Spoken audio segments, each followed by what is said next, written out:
बाबा देवादिदेव महादेव की कृपा से, करुणा से, उदारता से श्रवण करने का सौभाग्य आप और हमको प्राप्त हुआ है। इस पूरे क्षेत्र के अंतर्गत इतनी बड़ी हनुमान जी की प्रतिमा या इतना बड़ा स्वरूप कहीं नहीं। आपके मन में, आपके विचार में ये कैसे आया कि इतना बड़ा श्री हनुमंत लाल जी का, श्री हनुमान जी का स्वरूप छिंदवाड़ा के क्षेत्र में आपने विराजमान किया? तो आपका एक शब्द बड़ा सुंदर था। गुरुजी दिल्ली जाते थे तो वहां एक मंदिर का दर्शन करते थे। उस मंदिर की जो प्रतिमा की सुंदरता थी वो हृदय में बैठी और उधर भगवान से कहकर आए कि आप हमारे छिंदवाड़ा में चलो और वहां पर विराजमान हो। तो ये एक अलग आनंद था आपके उस उत्तर की, उस प्रश्न का जो उत्तर दिया वो बड़ा विचित्र और आनंदित उत्तर है। बहुत साधुवाद है और उसी का फल है ये उसी का फल है कि जो कथा दिल से कराई जाती है तो भगवान भोलेनाथ गंगा की जलवृष्टि तो कर ही देते हैं, ये निश्चित। कल से कथा चालू हुई, कल से पानी बंद नहीं हुआ, लगातार चल रहा है। पर जीजियों और मेरे जीजाओं, एक बात आपसे कहना चाहेंगे। जैसे हमको लग रहा था कि कथा स्थल कैसे इतने सारे लोग बरसते पानी में पहुंचेंगे, पर गजब के हो रहे छिंदवाड़ा वालों, पूरे पंडाल फुल करके बाहर खड़े हुए हैं। गजब, पंडालों में जगह नहीं, बाहर लोग खड़े हुए। एकदम पीछे देखोगे तो लोग भरचक खड़े हुए और दुकानों में भी लोग बैठ रहे हैं, दुकानों के अंदर जा जाकर बैठ रहे हैं। इतना पानी गिरने पर तो हम कह रहे थे, विशाल पटेल जी को भी हम कह रहे थे कि भाई लोग जो जिनके पास 4 व्हीलर हो या जिनके पास ऑटो हो तो वो जाएंगे। 2 व्हीलर वाला तो हम रास्ते में से देखे तो सब 2 व्हीलर वाले लाइन से चले जा रहे थे बाबा का नाम ले लेकर। बोल बम का नारा है, बाबा एक सहारा। इसी को शिव भक्ति कहते हैं, इसी को शंकर जी की अविरल भक्ति कहते हैं। और तेरी कृपा बिना ना हिले एक भी अणु, लेते हैं श्वास तेरी कृपा से तनु तनु। बखान क्या करूं मैं राखों के ढेर का, चपटी भभूत में खजाना कुबेर का। ये शिव की करुणा, शिव की उदारता, शंकर की कृपा है। देखिए, बहुत सुंदर गद्दा बिछ जाए, बहुत सुंदर तकिया लगा लो, बहुत सुंदर गादी बिछा लो, बहुत सुंदर कम्बल ओढ़ लो, बहुत सुंदर रजाई ओढ़ लो, एसी भी चालू कर लो, गादी से, तकिए से, कम्बल से, रजाई से, एसी से कमरे में नींद नहीं आती। बहुत अच्छी गादी या तकिए से, बहुत अच्छी रजाई से, बहुत अच्छे रूम से नींद नहीं आती। शिव पुराण कहती है नींद केवल मन के सुकून से आती है। नींद मन के सुकून से आती है।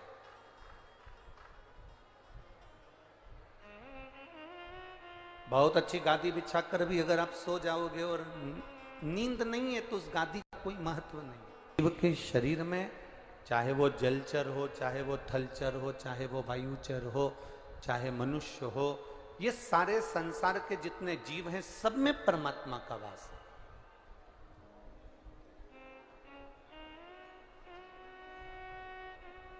हम अगर दूसरे को प्रसन्न करने के लिए अगर कोई कार्य करेंगे तो उसमें आनंद की अनुभूति नहीं होगी।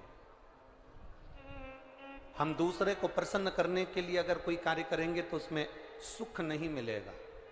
पर शिव महापुराण की कथा कहती है, जब हम ये मान लेंगे कि प्रत्येक चराचर में, प्रत्येक संसार में जन्म लेने वाला, मृत्यु लोक में आने वाला जीव के हृदय में शिव बसा है, तो हम जब संसार में हर एक में शंकर का दर्शन करेंगे तो फिर हम जब कोई कार्य करेंगे तो हमको आनंद की अनुभूति भी होगी और मन का सुकून भी प्राप्त होगा और आनंद भी प्राप्त होगा।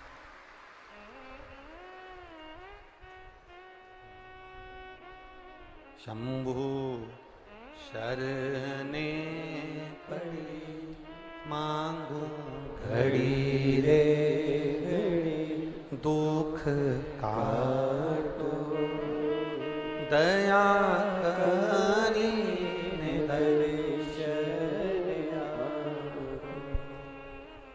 कोई तुमसे कहे कि दिन भर मंदिर में बैठे रहना भगवान मिलेगा, ना ना ना। कोई तुमसे कहे कि गंगा जी के घाट पर जाकर बैठ जाना भगवान मिलेगा, ना ना ना। कोई तुमसे कह दे कि नर्मदा जी के घाट पर जाकर बैठ जाओ, 24 घंटे वहीं पड़े रहो, भगवान मिलेगा, नहीं। कोई तुमसे कहे कि कहीं तप साधना में लग जाओ, भगवान मिलेगा, नहीं। शिव महापुराण की कथा कहती है, अगर तुम्हारे मोहल्ले में, तुम्हारे नगर में, तुम्हारे गांव में, तुम्हारे परिवार में, तुम्हारे कुटुंब में अगर कोई दुखी है और तुम मंदिर के अंदर जाकर बैठे हो तो परमात्मा नहीं मिल सकता। पहले जो तुम्हारे परिवार में, घर में, गांव में, नगर में, शहर में जो दुखी है, उसके चेहरे पर अगर आपने इस्माइल ला दी, उसके चेहरे पर अगर आपने प्रसन्नता ला दी तो परमात्मा तुम्हें घर बैठे ही प्राप्त होगा।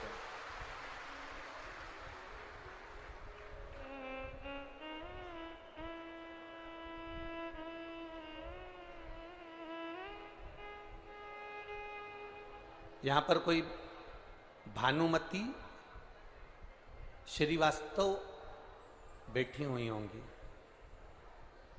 जिन्होंने हम जहां ठहरे हैं वहां पत्र भेजा था। भानुमति श्रीवास्तव, उन्होंने पत्र में लिखा कि गुरुजी, पशुपतिनाथ का व्रत करें या 16 सोमवार का व्रत करें या हम कोई व्रत करें, तो उस व्रत में या हम मंदिर जाएं या मंदिर से आएं या दिया लगाने जाएं, तो दिन भर में हमें कितनी बार नहाना चाहिए। अब भानुमति श्रीवास्तव ने प्रश्न किया कि हमें दिन भर में कितनी बार स्नान करना चाहिए। महाराज, नहाए धोए हरि मिले तुम मैं नहाऊं 100 बार। भगवान कहते हैं शरीर को साफ करने से या शरीर को धो लेने से या 10 बार स्नान कर लेने से परमात्मा की प्राप्ति नहीं है। शास्त्र कहता है एक बार दिल से, मन से काम, क्रोध, लोभ, आसक्ति, वासना, तृष्णा, इनको त्याग दीजिए, फिर परमात्मा को मिलने में देरी नहीं। हम कितनी बार नहाएं? हमने पहले भी कहा, कोई पूछे कि भगवान को अगर प्रसन्न करना है तो कौन से कलर के कपड़े पहने, कौन से कपड़े हम धारण करें, कौन सा कपड़ा हम पहने। हम पहले भी कहे, भगवान शंकर को प्राप्त करने के लिए तुमको कपड़ा बदलने की जरूरत नहीं है। शंकर जी को प्राप्त करने के लिए तुम्हें कलेजा बदलने की जरूरत है, शिव प्राप्त हो जाए। कपड़ा बदलने से कभी भगवान नहीं मिले। कपड़ा बदलने से कभी परमात्मा नहीं मिला।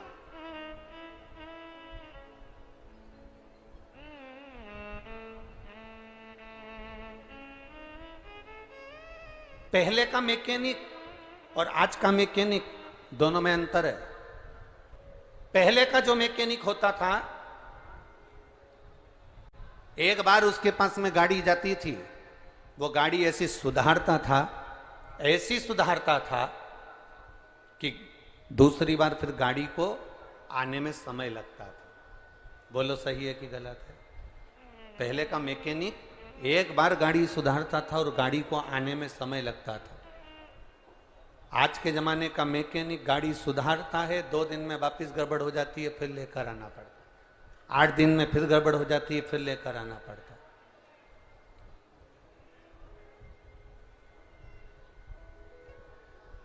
पहले का मैकेनिक और आज के मैकेनिक में एक अंतर है। पहले का मैकेनिक गाड़ी सुधारता था, वो गाड़ी सुधर जाती थी, महीना, 2 महीना, 4 महीना, 6 महीना, 8 महीना वो गाड़ी नहीं आती थी, सुधरने के लिए वापस नहीं आती थी। पर आज का मैकेनिक गाड़ी सुधारता है तो 8-15 दिन में वो गाड़ी वापस लेकर आना पड़ता है।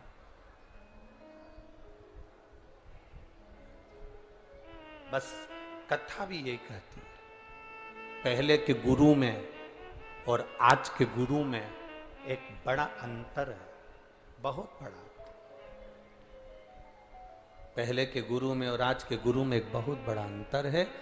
पहले के गुरु जिस शिष्य को एक बार सवार देते थे, एक बार सुधार देते थे, वो शिष्य फिर कोई आसक्ति में, कोई लोभ में, कोई काम में, कोई वासना में, कोई तृष्णा में, कहीं गलत जगह पर वो शिष्य नहीं पहुंचता था। पर आज के जो मैकेनिक हैं, वो शिष्य को संवारने का प्रयास करते हैं, शिष्य को सुधारने का प्रयास करते हैं, शिष्य को संवारने का प्रयास करते हैं, पर वह शिष्य थोड़े दिन तक ठीक रहता है, वापिस वैसा की वैसा ही हो जाता है। थोड़े दिन तक ठीक रहेगा, वापिस वैसा की वैसे ही हो जाएगा। किसी असली गुरु की तलाश करें हम। इंजीनियर एक कोई सामग्री बनाए, कोई रोड बनाए, कोई पुल बनाए, कोई बिल्डिंग बनाए, थोड़ी बहुत गड़बड़ होगी, चल जाएगा, थोड़ी बहुत गड़बड़ हुई, चल जाएगा। पर शिक्षक, एक गुरु अपने शिष्य को जब तैयार करे तो उसमें कोई कमी नहीं रहना चाहिए, नहीं तो वो नहीं चल पाता। इसीलिए शिक्षक दिवस की महत्व।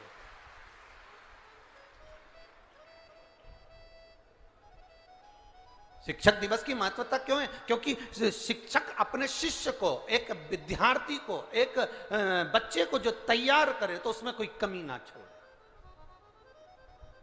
कोई कमी ना रहे।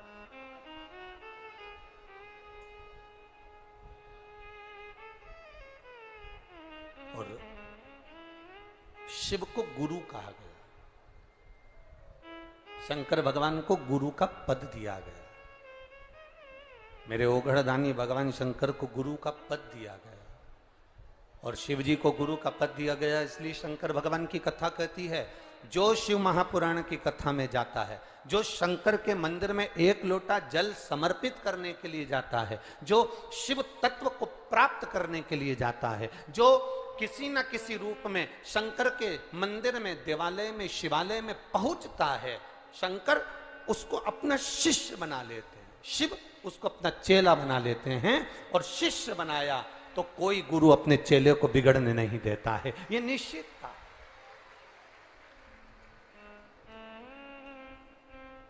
मेरी जीजियों और मेरे जितने जीजा भाई लोग जो भी बैठे हुए हैं, उनसे निवेदन करूंगा, एक बात अपने बचपन की स्मरण में लीजिएगा।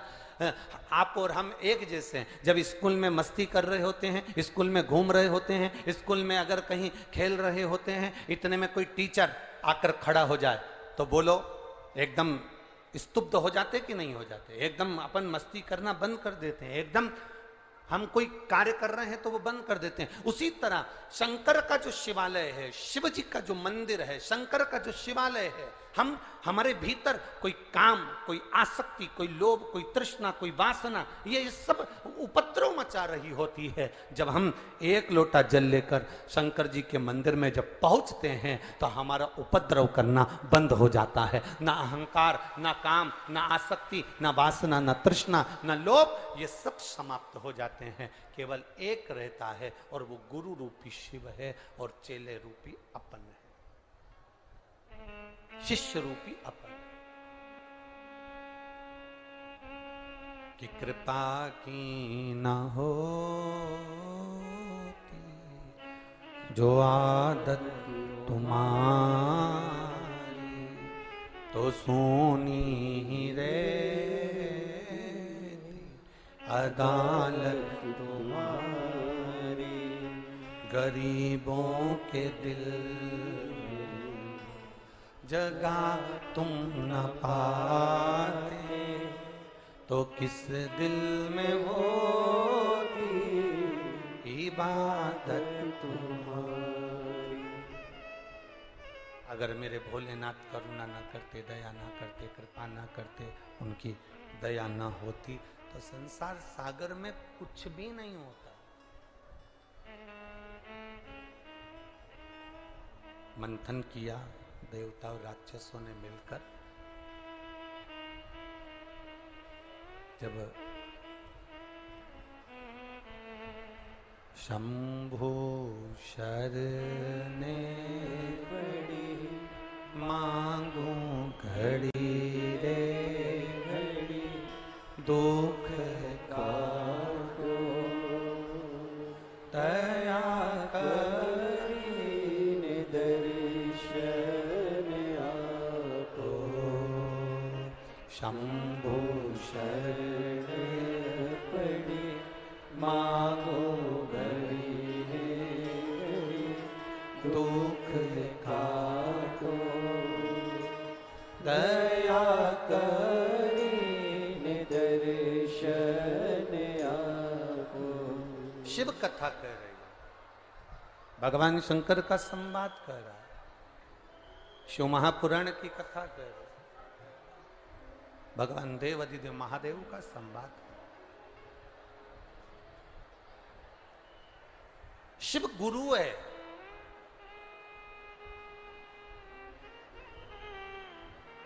शिष्य चेला है।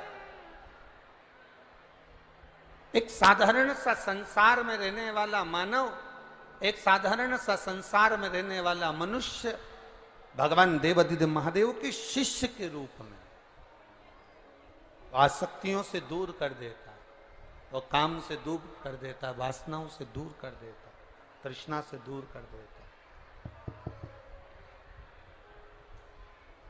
और जब हम आसक्तियों से दूर हो जाएं, तब समझो कि शिव तत्व की प्राप्ति हुई। तब जाने कि भगवान शंकर के शिव तत्व से हमें आनंद की अनुभूति हुई। देखिए, एक ये साधारण सा कागज है, इस कागज पे कुछ भी लिख दो, कितना भी लिख दो, तुम्हारी मर्जी पड़े तो तुम तुम्हारी प्रॉपर्टी लिख दो। एक साधारण से कागज पर अपनी प्रॉपर्टी लिख दो, गाड़ी लिख दो, बंगला लिख दो, जमीन लिख दो, जायदाद लिख दो। कागज पे लिखा हुआ तुम्हारा सारा सामान किसी काम का है? काम का कब होगा? जब उस कागज पर तुम्हारा सिग्नेचर होगा। बोलो सही है कि गलत है?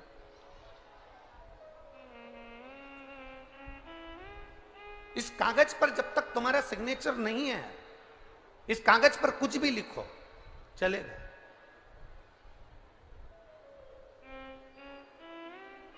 इस कागज पर तुम्हारा साइन नहीं है, तुम कुछ भी लिखो चलेगा। अपनी गाड़ी लिख दो, बंगला लिख दो, जमीन लिख दो, प्रॉपर्टी लिख दो, तुम्हारी मर्जी पड़े जो जो लिख दो। तुम्हारा फार्म हाउस हो, घर हो, जमीन हो, जहां जो लिखना है कागज के ऊपर लिख दो। पर कागज पर तुमने लिख जरूर दिया, पर कागज पर अगर तुम्हारा साइन नहीं है, सिग्नेचर नहीं है, तो कागज किसी काम का नहीं है। उसी तरह तुम चाहे डनलप के गद्दे पर सो लो, चाहे एसी के रूम में रह लो, चाहे एक मल्टी खड़ी कर लो, चाहे तुम कितने भी फार्म हाउस बना लो, चाहे तुम कितना भी सुंदर बंगला बना लो, चाहे तुम कितनी भी सुंदर गाड़ी ले लो, चाहे तुम कितनी भी सुंदर दुकान खोल लो, चाहे तुम कितने भी सुंदर कपड़े पहन लो, चाहे तुम कितने भी सुंदर जेवर बना लो, पर जब तक तुम्हारे हृदय में भगवान का नाम नहीं है तब तक वो जीव किसी काम का नहीं। कागज पर सिग्नेचर होना जरूरी है तो कागज काम का हो जाता है, कागज पर सिग्नेचर होना जरूरी है, साइन होना जरूरी है तो यह कागज काम का हो जाता है। और मनुष्य की अगर देह मिली है तो परमात्मा का नाम लेना जरूरी है तो यह शरीर काम का हो जाता है। ये शरीर काम का तभी होता है।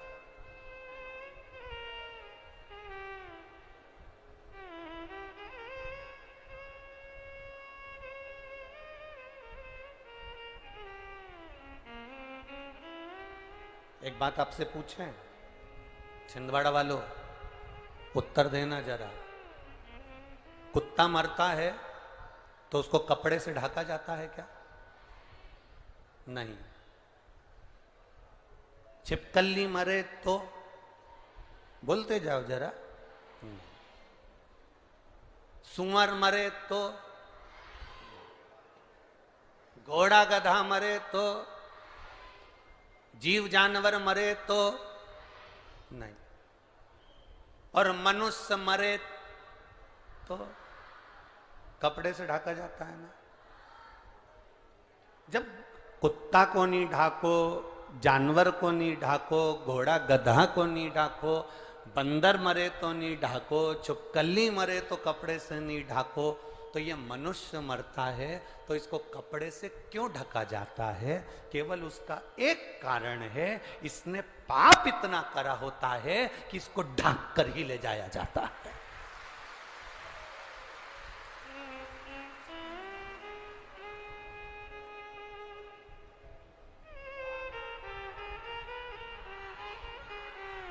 कर्म इतने विचित्र करे होते हैं, इसलिए शिव महापुराण की कथा बारंबार कहती है, मत बुरे कर्म कर बंदे वरना पछताएगा, भगवान की आंखों से तू बच नहीं पाएगा, तू बच नहीं पाएगा।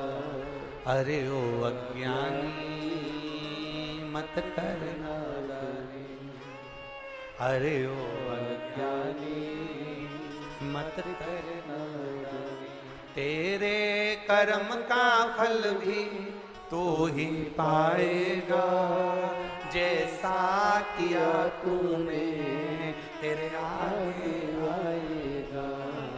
मत बुरे कर्म कर बंदे वरना पछताएगा, भगवान की आंखों से तू बच नहीं पाएगा, तू बच नहीं पाएगा। हमारा कर्म हमारे सम्मुख में, हम जैसा देते हैं वैसा हमें मिलता है, जैसा हम करते हैं वैसा हमें प्राप्त होता है। एक किसान, एक गांव का व्यक्ति, उसके यहाँ दूध अच्छा होता था, ज्यादा, बहुत सारी उसके यहाँ गाय भैंस थी तो दूध अच्छा होता था, तो दूध का वो मक्खन बनाता था और मक्खन बनाकर वो एक डेयरी पर देके आता था।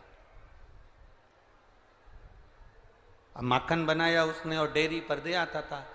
1 महीना, 2 महीना, 3 महीना, 4 महीना, 6 महीना, 8 महीना, साल, 2 साल, 3 साल निकल गए और वो माखन बनाता और देकर डेयरी पर आ जाता। एक दिन डेयरी के मालिक ने सोचा, ये रोज मक्खन देकर जाता है और मैं तोलता नहीं हूं, ऐसी कैसी रख लेता हूं, और रोज के कर जाता है कि 1 किलो मक्खन दिया,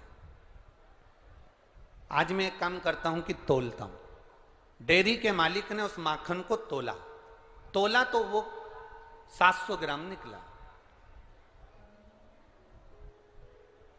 अब उसको तो बड़ा गुस्सा आया, कि मैं रोज मक्खन को नहीं तोलता था और ये रोज मुझे चूना लगाता रहा, रोज घाटा देता रहा। मैं तो विश्वास में पड़ा रहा और ये मुझे 700 ग्राम, 800 ग्राम, 500 ग्राम मक्खन देकर चले जाता था। मैंने तोला नहीं, मैं इसके विश्वास में रहा। ये दूसरे दिन फिर माखन देने आया, इसने फिर तोला, माखन 800 ग्राम था। अब की बार डेयरी के मालिक को क्रोध आ गया और डेयरी के मालिक ने उसका हाथ पकड़ा और पकड़कर उसको थाने ले गया।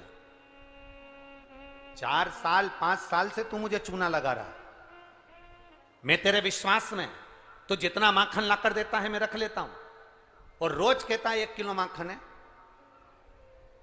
कभी 700 ग्राम निकला, कभी 800 ग्राम निकला। वो तो अच्छा हुआ कि मैंने 2 दिन से देख लिया। थाने में ले जाके खड़ा कर दिया, अदालत में केस पहुंच गया। जज कुर्सी पर बैठा था, सामने वो किसान भाई खड़ा था, इधर डेयरी का मालिक खड़ा था। केस चालू हुआ। क्या बात है? जज ने कहा किसान से, तुमने क्या करा? जब तुम 1 किलो माखन उसको देते थे तो तुमने 700 ग्राम क्यों दिया, 800 ग्राम क्यों दिया, इतना कम क्यों दिया? किसान ने हाथ जोड़कर कहा, नहीं साहब, मैंने तो पूरा 1 किलो दिया। 1 किलो दिया? तो ये डेयरी का मालिक, ये सेठ जी कह रहा है कि तुमने माखन कम दिया। नहीं साहब, मैंने पूरा दिया।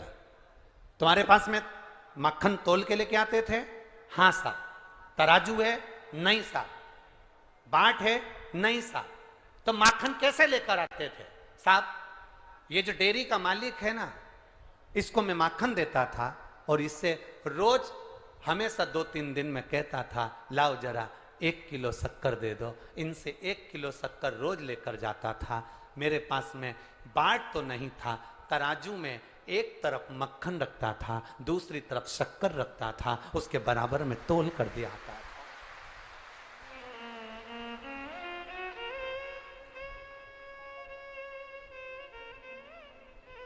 उसके बराबर में तोल कर दिया था।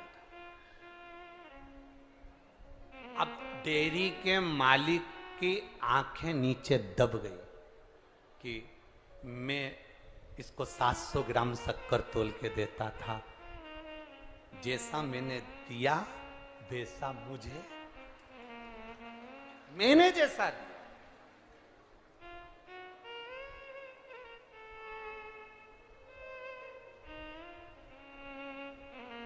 हम किसी पर एक उंगली उठाते हैं तो ये 3 उंगलियां हमारी ओर जाती है कि तुम अपने अंदर झांक कर देखो, उसमें अगर एक गलती है तो 3 गलती तुम्हारे अंदर। एक मित्र, एक व्यक्ति अपने घर पर पहुंचा, पत्नी को आवाज लगाई, सुनती है? सुनती है। पत्नी ने कहा क्या है, इधर आ। पत्नी ने पूछा क्या बात है? सुनो, आज शाम को मेरा दोस्त खाना खाने आएगा, आज शाम को मेरा दोस्त भोजन करने आएगा।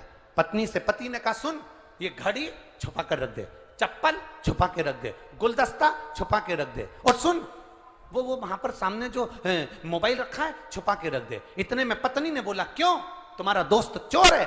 पति बोलता है, नहीं, वो अपने सामान को पहचानता है।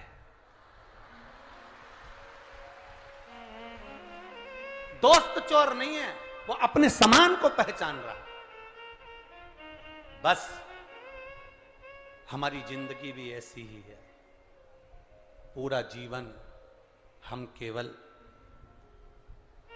हम पूरा जीवन केवल दूसरों के ऐब ढूंढने में लगे रहे। शिव महापुराण तो बड़ी सुंदर बात कहती है साहब, कभी मौका मिले तो अपनी जिंदगी में उतारिएगा इस बात को। आपके तारीफ करने वाले, आपकी चर्चा करने वाले, आपकी तारीफ करने वाले कम हो जाएं, चलेगा।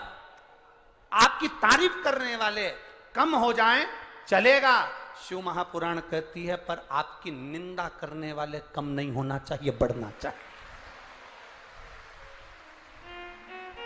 आपकी तारीफ करने वाले कम होंगे, चलेगा, पर आपकी निंदा करने वाले ज्यादा होना चाहिए। उसका कारण है, जितना तारीफ करने वाले आपके नाम को ऊंचा नहीं ले जाते, उतना निंदा करने वाले 2 मिनट में ऊपर पहुंचा देते हैं।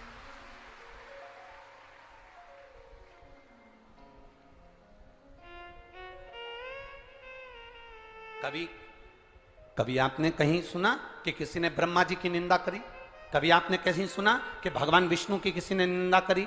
कभी आपने सुना कि माँ देवी की किसी ने निंदा करी? कभी आपने सुना कि भगवान दत्त की किसी ने निंदा करी? कभी आपने सुना कि सूर्य चंद्रमा ग्रह इनकी किसी ने निंदा करी? मृत्यु लोक में सबसे ज्यादा अगर निंदा किसी देव की होती है तो वो देव अधिदेव महादेव की होती है। लोग कह देते हैं पत्थर है, लोग कह देते हैं शिवलिंग है, लोग कह देते हैं ऐसा है, जबरदस्ती पत्थर पर जल ढोले जा रहे हैं, जबरदस्ती लोग मंदिर जा रहे हैं। सबसे ज्यादा निंदा मेरे देव अधिदेव महादेव की होती है। और आप अंदाजा लगा कर देख लो, आज के समय में भारत की भूमि पर जितने किसी देवता के मंदिर नहीं है, उससे दुगने मेरे महादेव के मंदिर है, उससे दुगने। आपकी तारीफ करने वाले कम होंगे चलेगा, आपकी तारीफ करने वाले कम हो जाएंगे चलेगा, कोई फर्क नहीं पड़ेगा, पर आपकी निंदा करने वाले कम नहीं होना चाहिए। भगवान से प्रार्थना करना, क्योंकि निंदा उसी की होती है जो ऊंचाई पर चढ़ रहा होता है, जो आगे बढ़ रहा हो। निंदा करने वाले कम ना हो। शंकर जी के कितनी निंदा करी भगवान शिव जी, ओगरदानी त्रिकालदर्शी, जिनकी धर्म पत्नी माता सती, और सती मैया को कितना ज्ञान दिया, पर सती माता को ज्ञान तो दिया, पर सगे ससुर ने, यहां कोई नहीं बैठा होगा जिसका ससुर गाली बका हो मुंह पर। छिंदवाड़ा में तो ऐसा नहीं होगा कहीं का कि जिसके ससुर ने मुंह पर कह दिया हो कि ये ऐसा। दक्ष प्रजापति स्वयं अपने जमाई भगवान शंकर से कहते हैं, शिव मेरी बेटी सती का विवाह तेरे साथ में हुआ है, मेरी बेटी सती तेरे साथ में ब्याही है। शिव मैं आया और तूने सम्मान नहीं करा, शिव मैं तुझे श्राप देता हूं कि तू शमशान में निवास करेगा। अड़भंगा, नग्न वेशधारी, जटा जूट वाले, सर्पों को गले में लपेटने वाले, कितना कितना शब्द ससुर ने कहा। शंकर भगवान उठ और उठकर उन्होंने डमरू बजाना प्रारंभ करा। जो डमरू बजाया तो पास में भगवान विष्णु बैठे थे। उन्होंने शंकर जी से पूछा, तुम्हारी तारीफ नहीं हो रही है, तुम्हें गालियां दी जा रही है,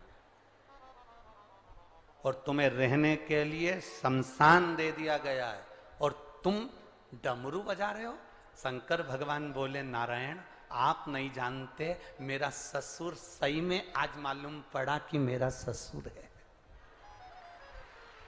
आज तक नहीं मालूम था कि ये मेरा ससुर है, आज मालूम पड़ा कि ये मेरा ससुर है। भगवान नारायण ने कहा, ऐसा ससुर दुनिया के लोग भगवान से प्रार्थना करेंगे, ऐसा ससुर किसी को ना दे। शंकर जी कहते हैं, मेरे ससुर जैसा ससुर भगवान सबको दे। सब ऐसे क्यों कह रहे?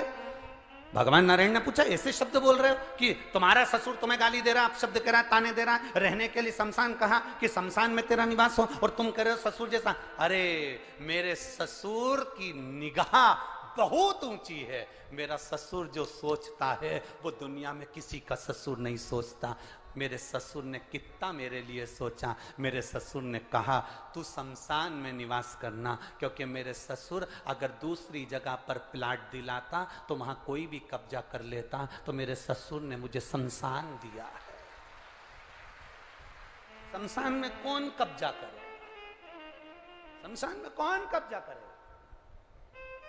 मेरे ससुर ने मुझे रहने के लिए शमशान दिया। शिव तू शमशान में रहना। शंकर भगवान उठकर नाचने लगे। मेरे ससुर जैसा दुनिया में कोई ससुर नहीं होगा जो मेरे लिए इतना सोचा है, इतना विचार करा कि ये सीधा साधा है, इसको लोग भोला कहते हैं।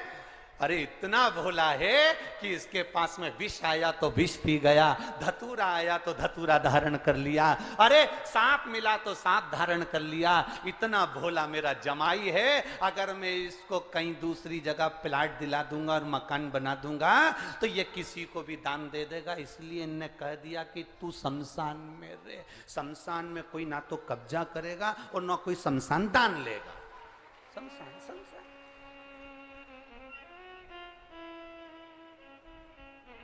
इतना तो छिंदवाड़ा वालों तुम्हारे ससुर ने भी नहीं सोचा होगा। पक्का जितना भोलेनाथ जी के ससुर सोचे इतना नहीं सोचा।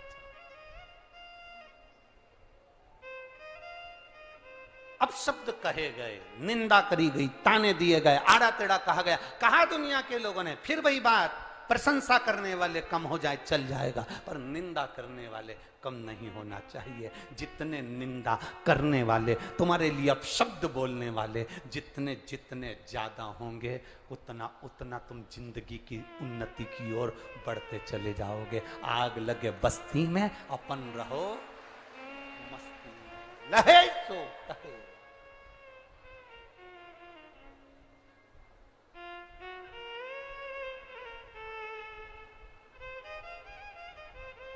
पतंग उड़े आकाश माने, डोर थारा हाथ मां, ओ वल्लभ म्हारी पतंग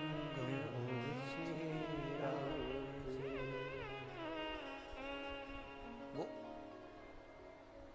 कहे सो ठीक, कहे सो ठीक।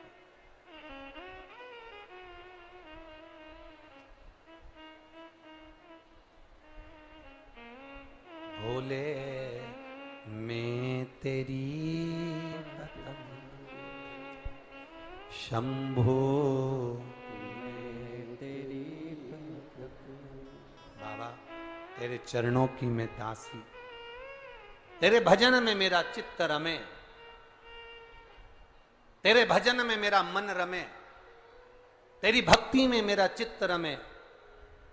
एक पत्र आया है, देखिए पत्र हम ज्यादा पढ़ नहीं पाए, पूरे यहाँ रखे हैं ढेर, पर एक दो पढ़ने में आए हैं, तो देखो।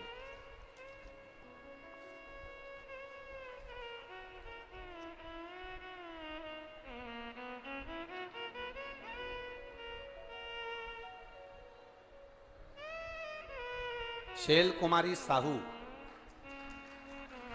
पति जगदीश प्रसाद साहू, वार्ड नंबर 7, जूना मोहल्ला, मोहखेड़, जिला छिंदवाड़ा। मोहखेड़ सही है? हाँ ठीक है ना, यही नाम है ना? ठीक है, तुम समझ गए ना? हाँ बस, बाकी के जाने दो।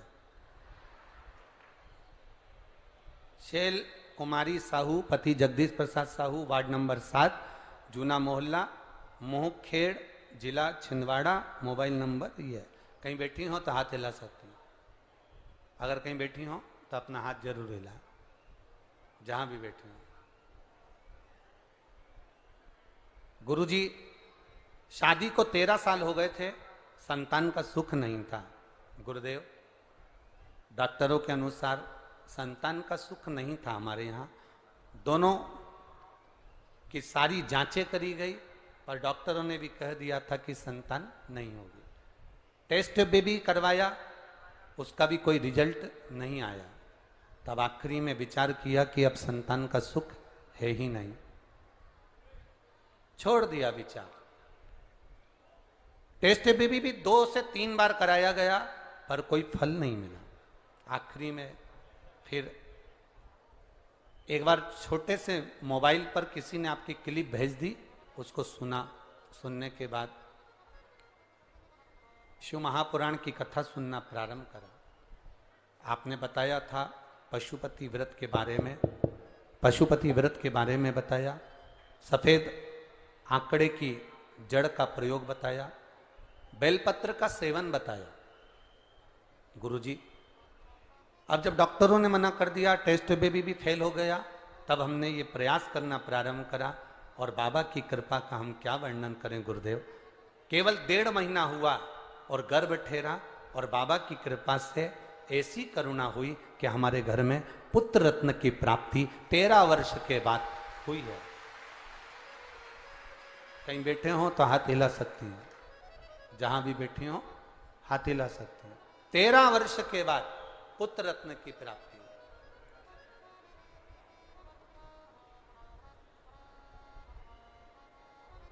आपने एक लाइन बहुत अच्छी लिखी है शैल कुमारी जी,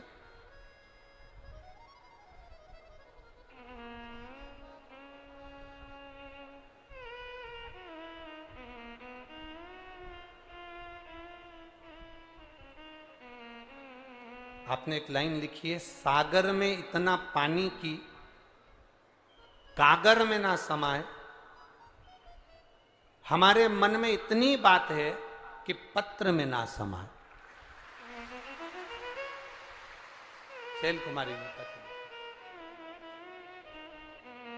इसको शिव की भक्ति कहते हैं।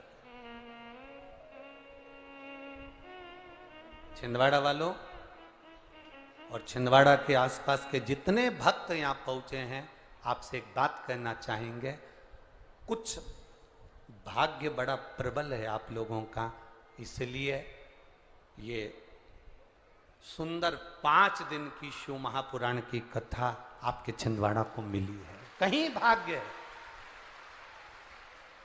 कहीं भाग्य।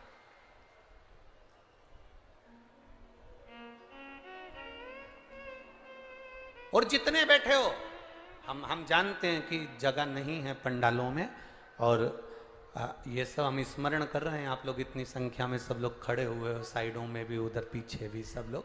तो हमारा तो इतना सा निवेदन रहेगा, आप जिस भाव से आए हो, आप जिस विश्वास से आए हो, और अपने घर के लोगों को कह देना 5 दिन की शिव महापुराण की कथा है, एक दिन निकल गया, दूसरा दिन चल रहा है, 4 बजे कथा विराम हो जाएगी, बचेंगे कितने दिन? बोलो बोलो, जम के बोलो जरा। 3 दिन। अपने घर वालों से कह देना कि बस मेरा मन है एक बार पंडाल में आसन लगाकर 5 दिन की जो शिव पुराण है वो नहीं सुन सकी, अगर 3 दिन 2 दिन भी मिल जाए, आधा घंटा 15 मिनट भी मिल जाए, तो हमारी जिंदगी को सार्थक कर जाए।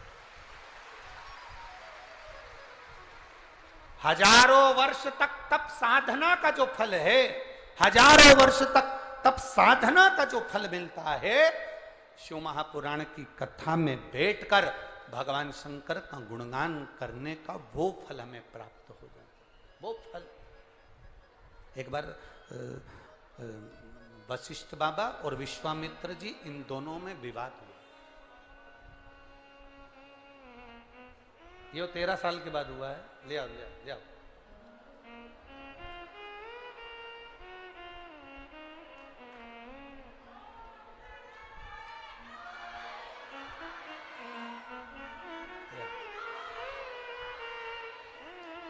जोरदार ताली बजाएं। ये 13 वर्ष के बाद बाबा देवाधिदेव महादेव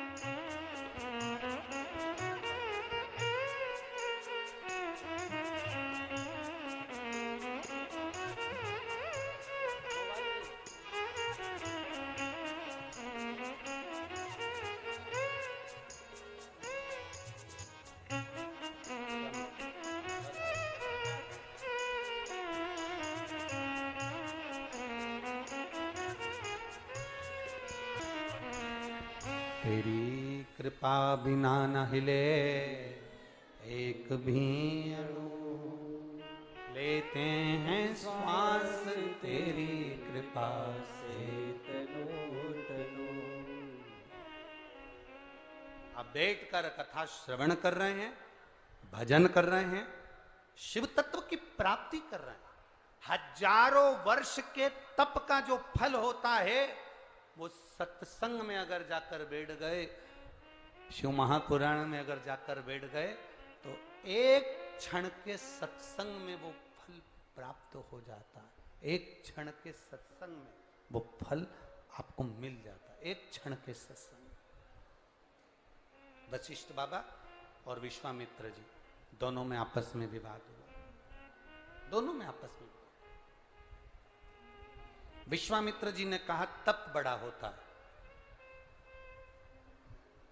विश्वामित्र जी कहते हैं तप बड़ा है।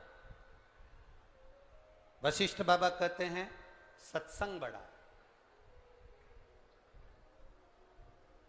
मेरी जीजियों और जितने मेरे भाई बैठे हैं, आप बड़े ध्यान से कथा में इतने मन को लगाइएगा। बहुत दूर दूर से, आप छिंदवाड़ा से भी आए हो तो 15 किलोमीटर दूर से आए हो, सही है। आप आसपास से भी आए हो तो दूर से आए। 50 रुपये, 100 रुपये, 200 रुपये ऑटो वाले का खर्च कर कर आप यहाँ बैठे हो, आप यहाँ पहुंचे हो। केवल टीवी पर हाथ हिलाने के लिए नहीं आए, केवल टीवी पर हाथ हिलाने के लिए नहीं आए हो। कथा में अपने मन को लगाना। हम तो इस विश्वास से कथा को कहकर जाएं कि जितने आए हो ना, हाथ हिलाने से काम नहीं होगा, झोली भर कर लेकर जाना, बस इतना भगवान से प्रार्थना कर। ये तो कैमरे वालों का काम है, जो आपके सामने कैमरा ले जाएंगे, आप उस पर हाथ हिलाने में अपना समय बर्बाद मत करना। टीवी पर ध्यान न रखते हुए कि मेरा फोटो आया कि नहीं आया, ध्यान ये रखना कि हमने जो कथा सुनी वह हमारी रोमावली से प्रवेश कर कर मेरे देवाधिदेव महादेव ने स्वीकार करी कि नहीं करी, मेरे जैसे जीव को उसको अपना बनाया कि ना बनाया, हमें उसको स्वीकार, हम उससे प्राप्त करें। वशिष्ठ बाबा और विश्वामित्र जी में आपस में विवाद हुआ। विश्वामित्र जी कह रहे हैं तप बड़ा होता है, वशिष्ठ बाबा कह रहे हैं कि सत्संग बड़ा होता है। 5 मिनट भी अगर कहीं बैठकर सत्संग किया है तो वो सत्संग बड़ा होता है। दोनों में विवाद हो रहा है, दोनों में विवाद।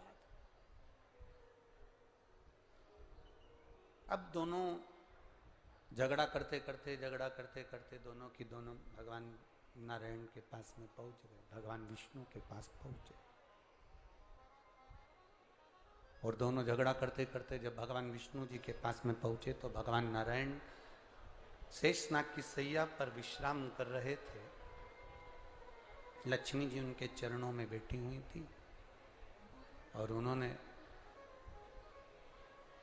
वशिष्ठ बाबा और भगवान विश्वामित्र दोनों ने भगवान नारायण से कहा, प्रभु हमारे मन में एक संशय है, उस संशय को मिटा दीजिए। हमारे मन में एक संशय आ गया, उस संशय को समाप्त कर दीजिए, हमारा वो संशय समाप्त करिए। पूछा क्या संशय है तुम्हारा, तुम्हारा संशय है क्या? तप बड़ा होता है कि सत्संग बड़ा होता है? रूखी आवाज है, तप बड़ा है कि सत्संग बड़ा है? विश्वामित्र जी कह रहे हैं कि तप बड़ा है और वशिष्ठ बाबा कह रहे हैं कि सत्संग बड़ा है। दोनों में विवाद है। अब आप क्लियर करिए, आप बता दीजिए कि तप बड़ा कि सत्संग बड़ा। भगवान नारायण तुरंत बोले, भैया देखो इसका जवाब तो मैं नहीं दे सकता, इसका जवाब तो केवल एक दे सकते हैं, वो हैं देवाधिदेव महादेव। महादेव के सिवाय कोई इसका जवाब नहीं दे पाएगा। इसका जवाब महादेव के सिवा कोई नहीं दे सकता। अब जाओ शिव जी के पास, आप जाओ देवाधिदेव महादेव के पास। वशिष्ठ बाबा और विश्वामित्र जी दोनों देवाधिदेव महादेव के पास पहुंच गए। आवाज नहीं जा रही है उधर पंडाल में। वशिष्ठ बाबा और विश्वामित्र जी दोनों देवाधिदेव महादेव के पास पहुंच गए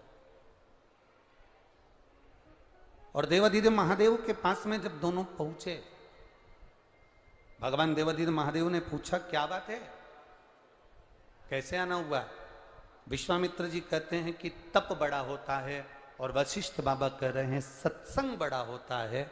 हम आपसे पूछने के लिए आए हैं कि इन दोनों में बड़ा कौन सा है? शंकर भगवान बोले, जब भगवान नारायण ने इसका जवाब नहीं दिया तो मैं क्यों जवाब दूं? इसका जवाब केवल एक दे सकते हैं, वो है शेषनाग। आप शेषनाग के पास में जाओ। शेषनाग जी के पास में भेजा। शेषनाग जी से विश्वामित्र जी और वशिष्ठ जी ने कहा कि तप बड़ा होता है कि सत्संग बड़ा होता है? तप बड़ा कि सत्संग बड़ा, शिव महापुराण की कथा, राम कथा, भगवत कथा, भगवान की पावन कथा, भगवान का भजन, ये बड़ा। आप बताओ इन दोनों में बड़ा क्या?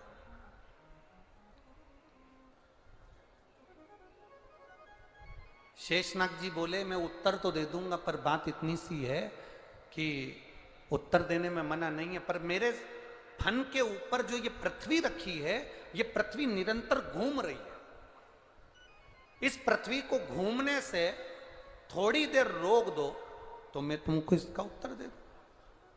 इतने में विश्वामित्र जी ने हाथ में जल लिया और विश्वामित्र बाबा ने हाथ में जल लेकर संकल्प लेकर कहा कि मेरी जिंदगी में मैंने जितना तप करा उसका सारा पुण्य मैं पृथ्वी को देता हूं, और पृथ्वी तू एक क्षण के लिए रुक जा।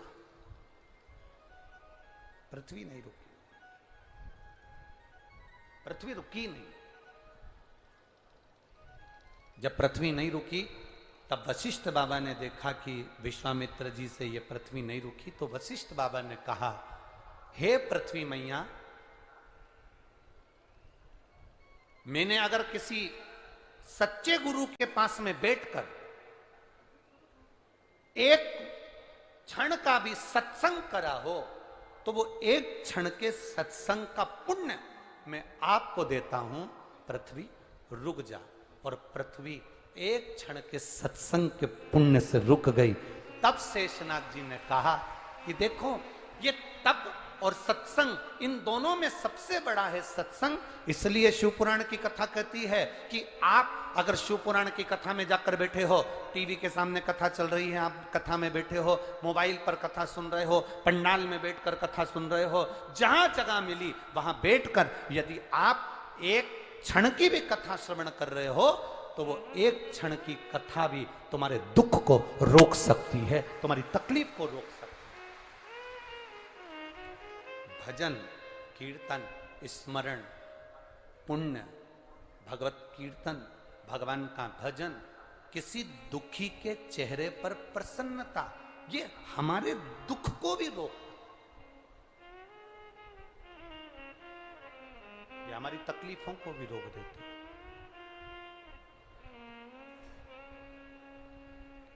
हमारे कष्ट को भी रोक देती है।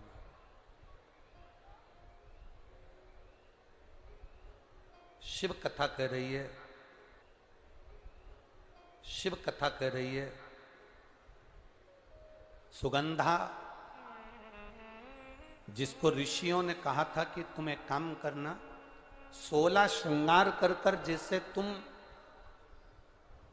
सबको अपनी मुट्ठी में कर ली हो, अपने कब्जे में कर ली हो, सुगंधा 16 श्रृंगार कर कर जैसे तुमने सबको अपने कब्जे में करा है, उसी तरह 16 सोमवार का व्रत कर कर तुम देव अधिदेव महादेव को भी अपना बना सकती हो, शंकर की आराधना कर सकती। अब इतना तो ऋषियों ने कहा, और ऋषियों ने कहने के बाद में ऋषि सारे की सारे जितने भी ऋषि थे वो सब क्षिप्रा महारानी के तट पर तप साधना में डूब गए। सुगंधा के मन में एक प्रश्न रह गया कि इस व्रत को मैं करूं तो करूं कैसे।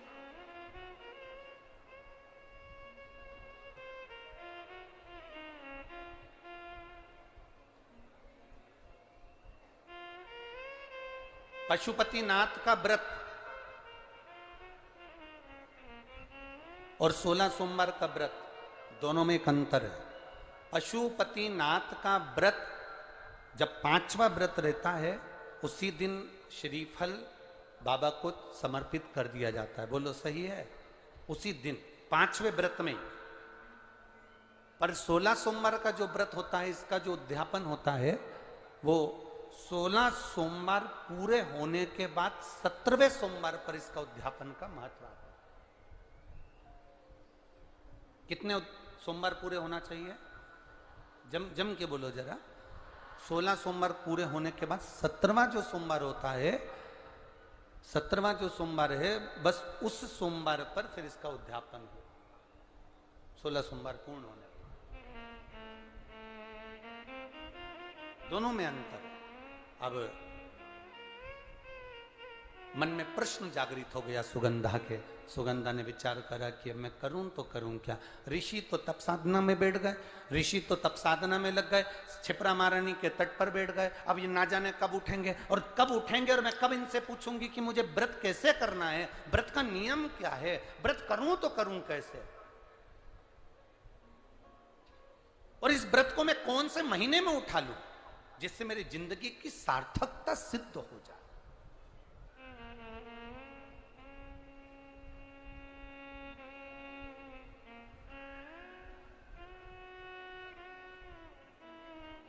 अब सुगंधा ने देखा कि सारे के सारे ऋषि तप साधना में बैठे हैं, अब मैं करूं तो करूं क्या।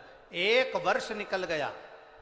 सुगंधा उन ऋषियों के जहां पर वो तप कर रहे थे उनके तप स्थली के सम्मुख में बुआरी काट रही है।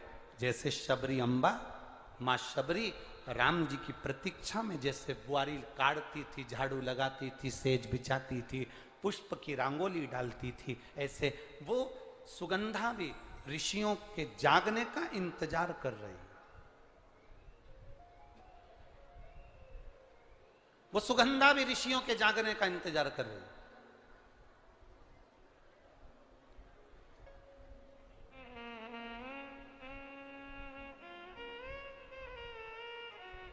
कभी तो नेत्र खुलेंगे, कभी तो ऋषि बोलेंगे। हमारे इसमें कई माताएं ऐसी बैठी हुई हैं, पंडाल में भी और टीवी के सामने जो माताएं आस्था चैनल पर कथा सुन रही हैं, फेसबुक यूट्यूब पर जो कथा सुन रही हैं, उसमें भी कई माताएं, कई भाई लोग ऐसे बैठे होंगे जो मंदिर जाते हैं और मंदिर में जाने का नियम बनाते हैं, और 1 महीना, 1.5 महीना, 2 महीना, 3 महीना मंदिर जाते हैं, 4 महीना मंदिर जाते हैं, और मंदिर में जाने का नियम बनाने के बाद में जब उनका कार्य नहीं होता तो वो मंदिर जाना छोड़ देते। भगवान सुन ही नहीं रहा।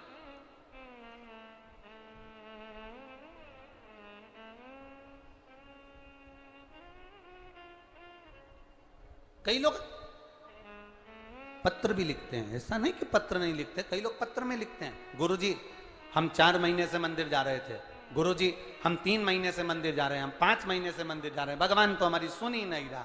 भगवान से हमारा कौन सी दुश्मनी है जो भगवान ने सारा दुख हमको दे दिया, भगवान हमारी सुन ही नहीं रहा।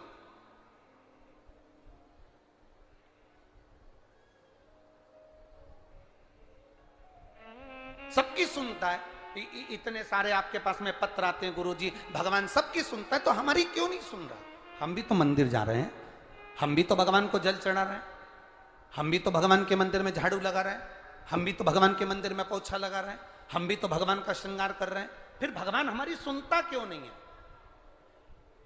2 महीना, 3 महीना, 4 महीना जाते हो और मन में विचार रखते हो कि भगवान ऐसा कर देना कि बस मेरा काम हो जाए। भगवान भी मन में सोचते हैं तो चिंता मत कर, तेरे यहाँ किसी की दुकान हो तो उस दुकान को एक बार देखना। एक दुकान में सेठ जी बैठा रहता है, उसको घर पर 5 लाख रुपए पहुंचाना। समझना जरा बहुत अच्छे से, सेठ जी दुकान पर, ऑफिस में, और उसको 5 लाख रुपए अपने घर पर भेजना है।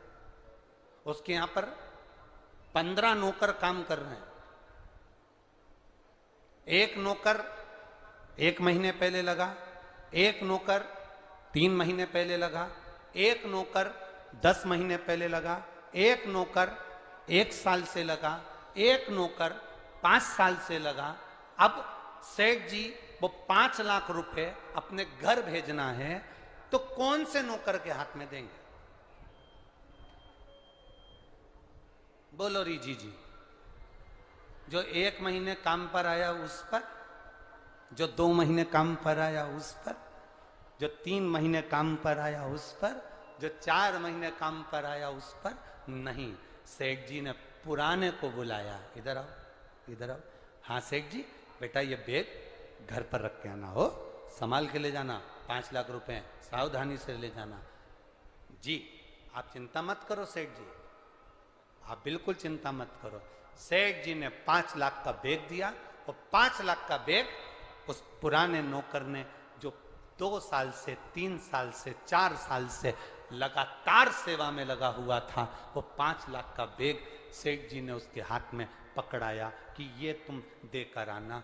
बस उसी तरह वो भोलानाथ और अपन उसके चाकर हैं, वो भी हमारे हाथ में इतनी जल्दी नहीं दे देता है, वो देगा जब जब आपको पूर्ण तरह से परख लेगा।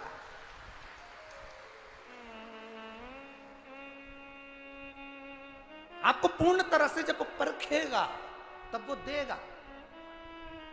और आप क्या करते हो? 1 महीना मंदिर गए, 2 महीना मंदिर गए, भगवान से प्रार्थना कर लेते हो, भगवान हमको ये दे देना, भगवान हमको ये दे देना। तुम 1 महीना मंदिर जाके मन में सोचते हो कि जमीन में से कहीं गड़ा हुआ धन का हंडा निकल जाए, तो ऐसा कोई महाराज हो जो धन का हंडा निकाल के दे दे तो हमको भी बता देना। नहीं, अपने कर्म को करो, अपनी मेहनत को करो, अपने परिश्रम को करो। और जितना जितना तुम कर्म करोगे, जितनी जितनी तुम मेहनत करोगे, जितना जितना तुम परिश्रम करोगे, और भगवान के प्रति जितना जितना तुम्हारी दृढ़ता, जितना जितना तुम्हारा विश्वास बढ़ता चले जाएगा, जितना विश्वास बढ़ेगा तुम उतने भगवान के नजदीक आते चले जाओगे। फिर तुम्हारा दुख तुम्हारा नहीं रहेगा, फिर तुम्हारा दुख बाबा देव अधिदेव महादेव का खुद का हो जाएगा, क्योंकि तुम्हें दुखी नहीं देख सकते, वो तुम्हें दुखी नहीं देख सकते।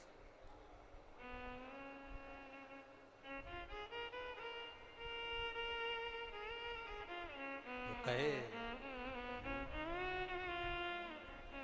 ऐसा डमरू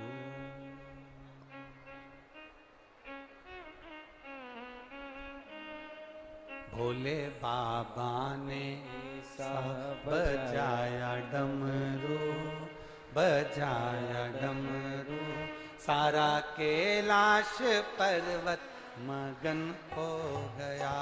भोले बाबा ने सा बजाया डमरू, बजाया डमरू, सारा कैलाश पर्वत मगन हो गया। भोले बाबा ने सा बजाया डमरू, बजाया डमरू, सारा कैलाश पर्वत मगन हो गया। भोले बाबा ने सा बजाया डमरू, बजाया डमरू, सारा कैलाश पर्वत मगन हो गया।